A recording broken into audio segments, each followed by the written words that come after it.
Merci d'être avec nous sur Europe 1, 9h30. C'est l'heure du JDM, le journal des médias avec Fred Hafner.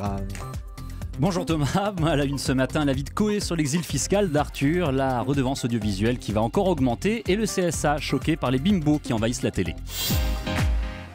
Et on commence effectivement avec cette étude du CSA qui estime que les programmes de télé-réalité véhiculent des clichés sexistes. Oui, le Conseil supérieur de l'audiovisuel a même fait une étude pour en arriver à cette conclusion. 10 programmes diffusés entre janvier et mai ont été étudiés à la loupe par les sages. Parmi eux, L'amour est dans le pré, Les anges de la télé-réalité, Le Bachelor, Qui veut épouser mon fils ou encore Les Marseillais à Rio.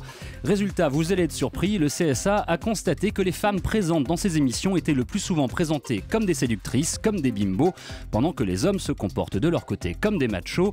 Merci au CSA de nous avoir ouvert les yeux. 656 personnes décorées aujourd'hui de la Légion d'honneur et parmi elles des personnalités du monde des médias. Plusieurs journalistes figurent sur la liste de cette promotion 2014, au premier rang desquels Jean-Pierre Elkabbach qui sera fait commandeur de la Légion d'honneur. C'est le 3e grade de l'ordre. On va le regarder autrement. Même chose pour le journaliste animalier et défenseur des oiseaux Alain Bougrain-Dubourg. Gérard Rolls, lui, fait son entrée dans ce club très prestigieux. Il deviendra donc chevalier de la Légion d'honneur.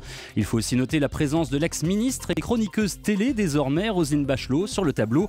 Enfin, le journaliste et romancier Jean d'Ormesson atteindra le grade ultime, le 5e, celui de Grand Croix de la Légion d'honneur.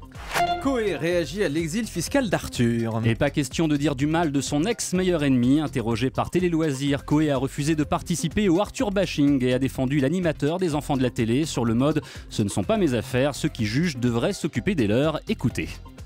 Je trouve ça trop facile d'avoir le cul derrière un bureau et de dire mec qui quitte la France, salaud. Non, je pense que quand des gens ont fait travailler beaucoup de gens et ont rapporté beaucoup d'argent et ont payé beaucoup d'impôts, si c'est leur droit un jour de dire, vous savez, il y a plein de gens qui se barrent aux États-Unis et on leur fait pas un tel procès. Il y a plein de gens qui vivent à Los Angeles, personne ne dit rien. Donc des fois on s'acharne un peu sur des gens, il y a eu Depardieu, là il y a lui. Belgique, dès qu'on passe la frontière belge, j'ai l'impression qu'on est très focus quand même. Les gens qui partent à Los Angeles, on leur dit rien. Et ils bronzent plus en plus.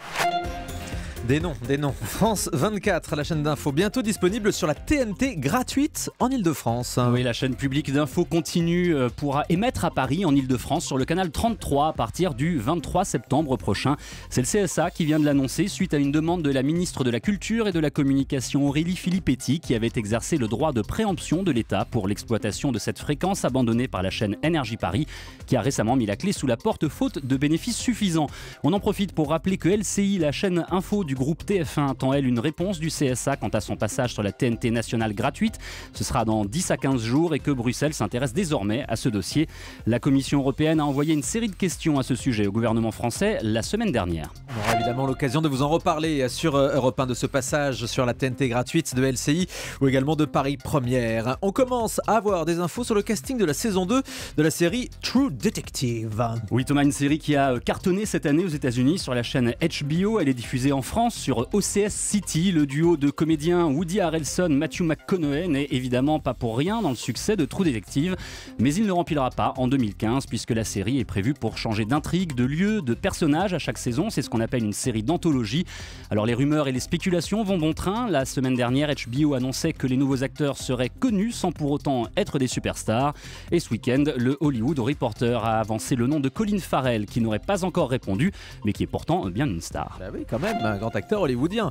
Il n'y a pas qu'au mondial que le Brésil a du mal avec les classements. Non, le Brésil est 111e sur 180. C'est la place qu'il occupe au classement mondial de la liberté de la presse de Reporters sans frontières. L'ONG profite de la Coupe du Monde pour communiquer sur ce chiffre en rebondissant sur les mauvais résultats de la Seleção. Une affiche créée par l'association tourne beaucoup depuis ce week-end sur les réseaux sociaux. Le message est clair, je cite, « Au Brésil, le foot se porte mal, mais pas autant que la liberté de la presse ». La mise en page reprend les couleurs du pays, le vert et le jaune, et représente le Christ de Rio qui se prend la tête dans la main droite, comme sur les détournements qui ont fleuri sur le net ces derniers jours à l'occasion des 2 matchs ratés de l'équipe brésilienne. 12 journalistes ont été tués au Brésil ces 3 dernières années, 54 ont été agressés depuis début 2014. Triste bilan. Donc l'hebdomadaire Paris Match crée aujourd'hui le plus grand album photo de France. Ma France en photo, c'est le nom de cet événement que vous pouvez suivre sur Twitter avec le hashtag #TousPhotographes. Notre confrère nous propose effectivement, Thomas, de prendre des photos toute la journée et de les poster sur un site spécialement créé pour l'occasion, mafrance.photo, c'est facile.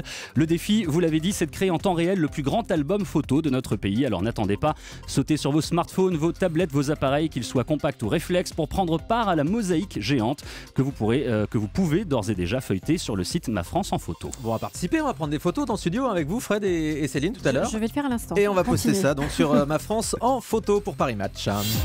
On termine avec le chiffre du jour. 135, c'est le montant peut-être sans doute de votre prochaine redevance. 6 € de plus l'an passé, 2 € de plus cette année, et ça va continuer comme ça avec une augmentation de 2 € par an. Le but de Bercy est de compenser la baisse des dotations de l'État programmée pour être réduite de 263 millions d'euros sur 3 ans.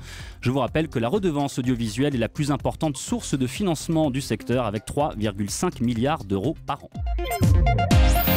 Europe 1.